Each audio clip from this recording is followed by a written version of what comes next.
Right now, this is our time in a studio with Carolina Coral. I welcome the viewers of Freedom. Let's get straight to the important news. Last night, Russian troops shelled the city of Sumy using drones. Local residents heard at least 3 explosions. According to the State Emergency Service, the invaders' drones struck warehouse facilities. A fire broke out. The flames quickly spread through the flammable structures. The scale of the blaze made the rescuers' work more difficult, but the firefighters managed to extinguish all the hotspots. Fortunately, there were no casualties. In the Chernihiv region near Nizhyn, Russian troops attacked a critical infrastructure facility. A fire broke out after the drone strike, and rescuers arrived at the scene promptly. After that, the enemy launched a second attack, as a result of which 2 firefighters were injured. This was reported by the State Emergency Service. According to medical personnel, their condition is considered moderate. People were rescued from a destroyed house in Kostantinivka. In the Donetsk region, patrol officers surveyed the area, helping local residents evacuate. In one of the houses damaged by the Russian strike, they found an elderly couple. The couple was trapped in an apartment on the top floor. A concrete slab had pinned the front door shut. Using a crowbar, the police pried open the door, freed the people, and took them to a safe place. That same day, 4 more civilians were rescued during the operation. Their pet was also saved, according to the police press service. Over 1,500 attack drones, more than 1,200 guided aerial bombs, and about 50 missiles of various types were used by Russia against Ukraine over the course of a week. This was stated by the President of Ukraine, Volodymyr Zelensky. According to him, thousands of foreign components from Europe, the US, China, Japan, and a dozen other countries had been found in this weaponry. Zelensky emphasized that Russia must feel the consequences of its actions. It is necessary to provide sufficient resistance to force it to make peace. Strong sanctions are a tool that can help stop this. All possible supply routes need to be cut off. Sanctions evasion must be blocked, and pressure must be put on countries and individual companies that help with it. Our partners have this power, the power that should protect life. We are counting on the 19th package of EU sanctions to be truly painful, and for the United States to join the Europeans. Volodymyr Zelensky, President of Ukraine, on Telegram.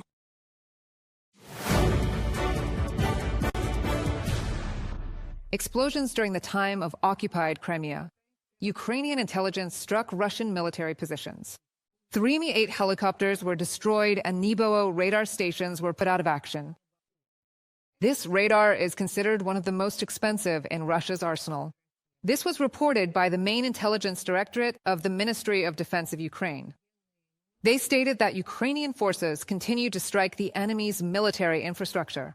They added that the fight to liberate the temporarily occupied territories is ongoing. Partisans from the Atesh movement blew up railway tracks in Russia's Smolensk region. These tracks led to an aircraft factory. The facility produces Kh-59 missiles for the Russian Ministry of Defense, drones, and other equipment. This was reported by agents of the movement. As a result of their actions, the plant's logistics have been disrupted. This is a strategic objective, Atesh stated, and warned that they will continue to strike similar targets. Defense industry enterprises are not protected. Disruptions in production will happen more frequently, the partisans emphasized. The General Staff of the Armed Forces of Ukraine recorded 151 combat engagements on the front line over the past day. The Pokrovsk direction remains the most active. More than a third of all battles took place there, 52 in total. Russian occupiers also launched 22 assaults in the Novopavlivka direction.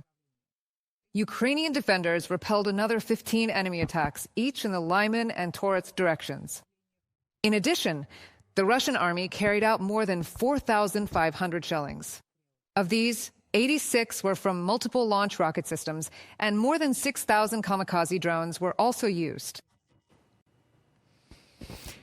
Russia lost another 1,010 servicemen in the war against Ukraine over the past day. This was reported by the General Staff of the Armed Forces of Ukraine. Thus, the total losses of the Russian army have exceeded 1,101,000 people. In addition, over the past day, Ukraine's defense forces destroyed 1 tank, 1 armored combat vehicle, 25 artillery systems, and 77 units of enemy automotive equipment. They provide covering fire for Ukrainian infantry and assault troops, destroying temporary fortifications and Russian equipment in the border area of Sumy region. These are the tasks assigned to the tank crews of the 225th Separate Assault Regiment, who are involved in containing and eliminating Russian occupiers in the Sumy direction. Our correspondent, Oleksiy Baranovsky, visited the positions of the Ukrainian tank crews.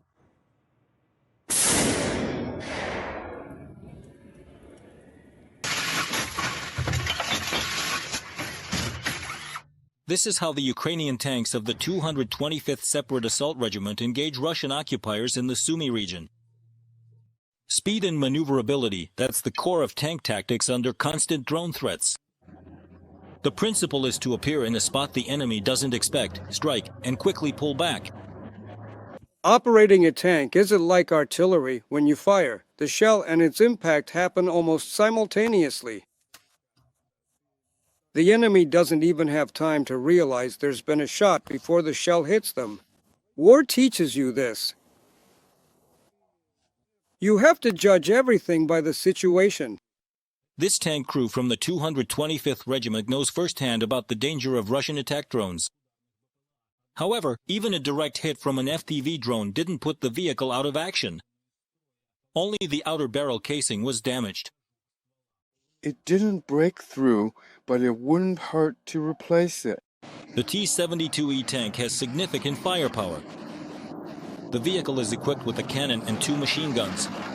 We have a cannon. 125 millimeters. A 10th cannon fires 3 shell types: high explosive fragmentation, armor piercing, and ship charge. These 3 types are used in combat operations. Ready to fire. Fire. There are 2 PKT 7.62 machine guns installed. One is mounted next to the barrel. Here it is. We cover it up to keep it from getting dirty, and when it's in this position, it's ready to fire. There's also another machine gun, the NSVT Nikitin Sokolov-Volkov, a tank-mounted 12.7 caliber. It's installed on the commander's turret for engaging low-flying targets like helicopters and light aircraft. It's the tank driver's job to keep the vehicle in working condition. The soldier with the call sign Mali is just over 20 years old. He's been in the army since he came of age. I used to be a driver, started with cars, then moved on to KMAZ trucks, and so on. And then I decided to try my hand at tanks. Yeah, you can really feel the power when you're driving one of these. Here, we also have to deal with the clutch, the gears, 3 pedals, the starter. You have to check the fuel, measure the oil, tighten the tracks, put protective gear on the tank. We usually don't mess with the engine itself.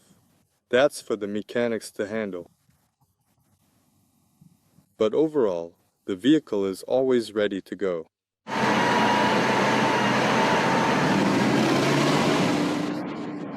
The 225th Separate Assault Regiment continues to push Russian units out of the Sumy region. Thanks to the efforts of Ukrainian defenders in the region, the Russian army's plans to advance on the city of Sumy were completely thwarted. Oleksiy Baranovsky from the Sumy region, reporting for Freedom TV channel.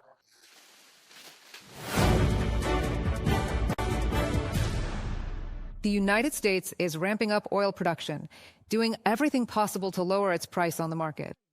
This was stated by U.S. President Donald Trump during his speech at dinner in Mount Vernon.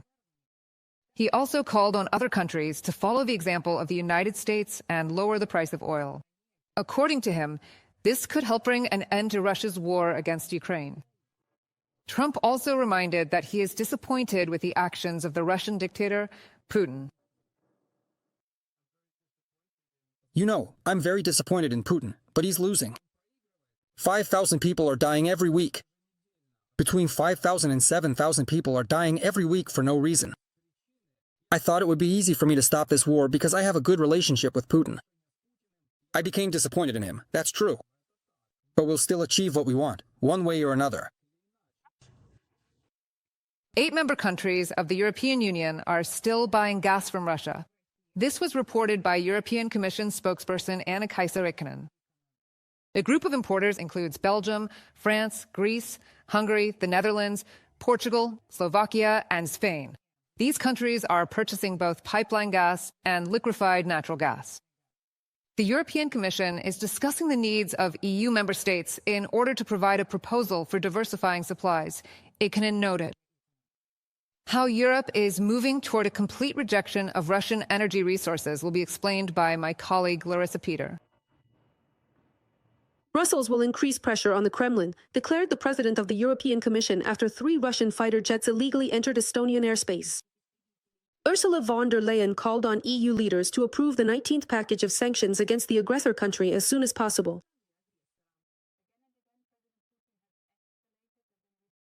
Putin keeps escalating the situation, and in response, Europe is ramping up the pressure. That is why I am presenting the 19th package of sanctions. The first one focuses on energy. Russia's war economy is supported by revenues from fossil fuels. We want to cut off these revenues, so we are banning the import of Russian LNG into European markets. It's time to turn off that tap, and we are ready. To this end, we are saving energy and also diversifying our supplies. In order for the 19th sanctions package to be voted on in time, Brussels is seeking a compromise with Budapest. For example, the European Commission plans to unfreeze about €550 million from its own funds to assist Hungary. This was reported by the Financial Times, citing sources. Orban, who faces parliamentary elections this spring, has repeatedly refused to reduce his country's dependence on cheap energy imports from Russia and has postponed the introduction of sanctions against Moscow more than once. Brussels froze about €22 billion from EU funds allocated to Hungary in 2022 due to concerns over the independence of the judiciary and the right to asylum, discrimination against LGBT+, and academic sovereignty. However, the European Commission is gradually unfreezing these funds to appease Orban. From a Financial Times publication. The United States is also joining the pressure on the aggressor. American senators will propose a new bill to Congress. According to the Financial Times, it targets Russian liquefied natural gas projects and also provides for expanding sanctions against Russia's defense industrial complex. In addition, there are plans to expand restrictions on Russia's shadow fleet. The new bill will significantly expand U.S. sanctions against Russia's shadow fleet of oil tankers, which Moscow has used to circumvent Western restrictions on its energy sector since the start of the full-scale invasion of Ukraine in 2022. Revenues from this crude oil export have helped finance Moscow's war effort. Shadow vessels, often aging tankers, have hidden owners, making it difficult to enforce sanctions. However, measures targeting the vessels themselves have proven effective. From a Financial Times publication. Washington can play a decisive role in Europe's complete rejection of Russian energy resources, the president of Ukraine is convinced. At a meeting with journalists, he stated that if Donald Trump takes serious steps, it will push some European countries toward this decision. For example, Slovakia is close to a compromise. Volodymyr Zelensky is confident. But making this happen is a very complicated process. The main thing is the result. I believe that, on the contrary, if President Trump takes serious steps, he will push even harder some European countries that are engaged in energy economics with Russia. Everyone is looking at the United States, in my opinion. Orban can't be left alone. By the way, it's not just Orban or Hungary involved there. In Hungary and Slovakia, there are some other countries that also provide the necessary infrastructure for all this, for Russian energy resources. Volodymyr Zelensky, the president of Ukraine, at a meeting with journalists from the publication Interfax Ukraine. At the same time, if Russia is excluded from the list of suppliers, there is no need to fear a shortage of energy resources. According to Bloomberg, the global gas market will be oversupplied in the second half of 2026, which will reduce risks for Europe and help avoid a price spike. Such conditions will become a key factor for the European Union in determining a new deadline for phasing out imports of Russian LNG.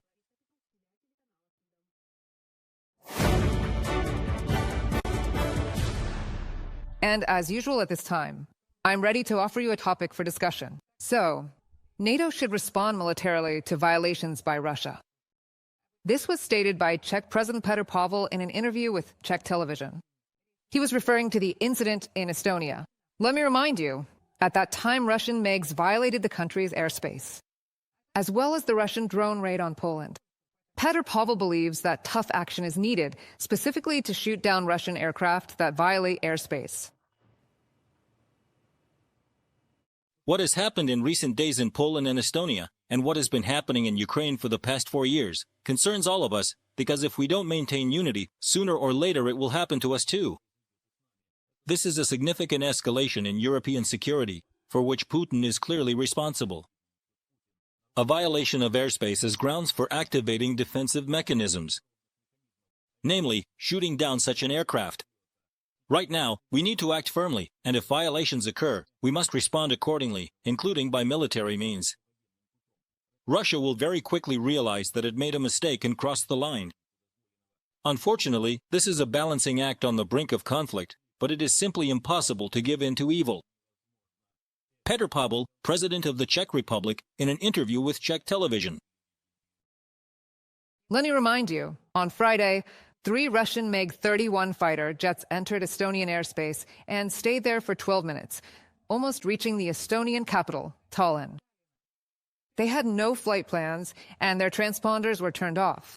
NATO F-35s took off to intercept the Russian MiGs, after which the intruders left the country's airspace. In response, the Estonian government initiated consultations in accordance with Article 4 of the NATO Treaty. Estonia's Foreign Minister Margus Tsahkna also stated that this year alone, Russia has already violated his country's airspace 4 times. NATO responded absolutely appropriately and quickly. In the same way, we promptly initiated political consultations under Article 4 of the alliance. There was no loss of time here at all. We already know that Russia is an aggressive country. But we also know that we scramble our air force to send a message. NATO is working. Subscribe to UATV English and stay updated on the most important events, top news from Ukraine and all over the world, in-depth analysis, exclusive reports and interviews, all on hand in our channel. Join our community of viewers and stay tuned.